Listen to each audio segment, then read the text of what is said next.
我去，这走起路来叮叮当当的，四处碰壁。你看宝宝啊，你看你宝宝姨啊，越走路越宽，你脸都露不出来了，脸都挡上来了。苗苗，你上这屋来，这屋有休息的床榻、卧铺、沙发、席梦思。上这水啊，上边那个大的嘛，偏得上小的。有尿，这是打滴流，手术后还打点滴，对，打3袋吧。有尿了，反正杀完了你就不用埋了啊，反正平时也不怎么埋。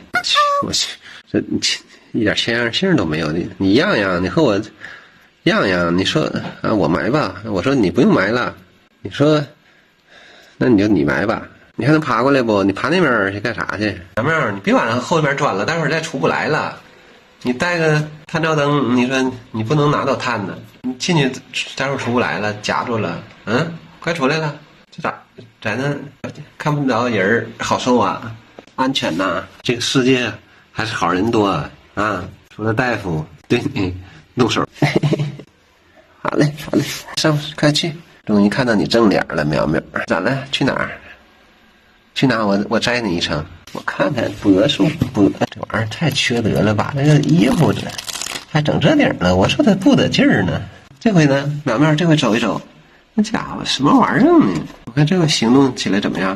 去，你像扫雪的似的，前面那个大光桥头子。嘿，苗苗出来吧，看你宝宝，你看宝宝真乖，你看我来了啊，练颗小尾巴挑一下，打个招呼，别往下跳啊！你多高了？我去，以后那个高难动作用替身啊，让胡云俊帮你跳。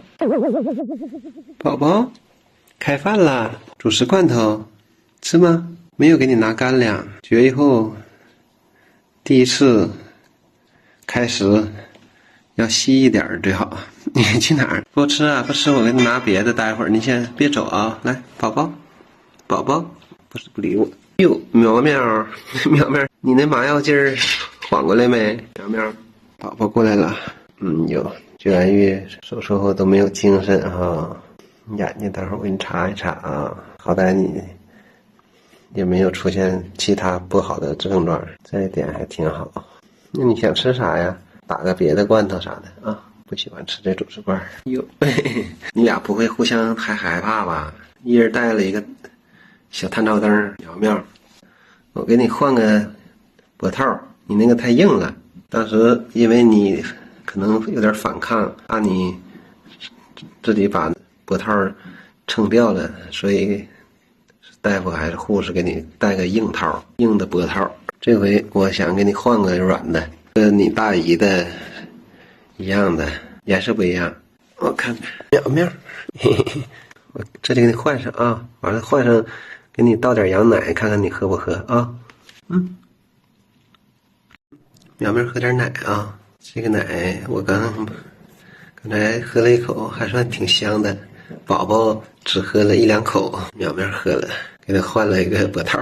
苗苗可能是很瘦，他比较小，你这个脖套戴的很不规范，真是可多喝点，完了排尿。稍晚的一些，我再把猫粮给放上。苗苗吧，从小到大都不吃煮的鸡肉，还有罐头都不吃，只能喝点奶，吃冻干，主食就是猫粮，就吃这3样基本上。所以你长得小嘛，宝宝啊，苗苗都喝奶了，你就喝1口，挺好喝的，挺香的。这小苗苗是可坏了，他的喵生第一次经历这么大的手术，绝育手术，还能喝，嘿嘿，看这样能进食进水还可以，问题就不大了。宝宝就得找点别的给他吃，对这个主食罐头竟然不感兴趣。多喝点宝宝啊，苗苗，好像这喝几口奶下去，精神头就好多了，是吧？饿了，稍后我把猫粮也放出来，也该吃猫粮了。现在我就看，还喝呀？我就想看看你走路怎么样。白天刚回来那麻药劲儿还没完全过，走路都摔跤。哎呀，喝完没？喝好没？没事儿，你们小家伙这个做个手术完了好的也快，没2天你们就又能蹦蹦跳跳了。对吧？走去，走2步，让主人看看。行，不出溜滑了，也不崴脚了。你啥意思？还老想出去玩去啊？做个绝育手术，还老向那屋的猫显摆，公布一下。回来吧，好像你大姨似的，好好歇会儿。你神经病啊！去，你拽人衣服干什么？你拽掉了，人家那是保护衣。别在这儿，他那帮家伙手可欠了，勾你衣服，把你衣服给你拽掉了。你那伤口包的纱布。好了，走吧。对，往那边去吧。那谁在那玩呢？丁丁这讲个什么玩意儿？讲个金箍棒啊？去休息去了。嘿嘿嘿。对，远离这些猫，看看小苗苗的背影。我看你去哪？是上那顶趴着去吗？你可别进那里头，进那里头干啥去？讲啥呢？嘿嘿，挺住了。你到底要干什么？小家伙，小脸儿。好了，不管你了啊，你找个好地方休息啊。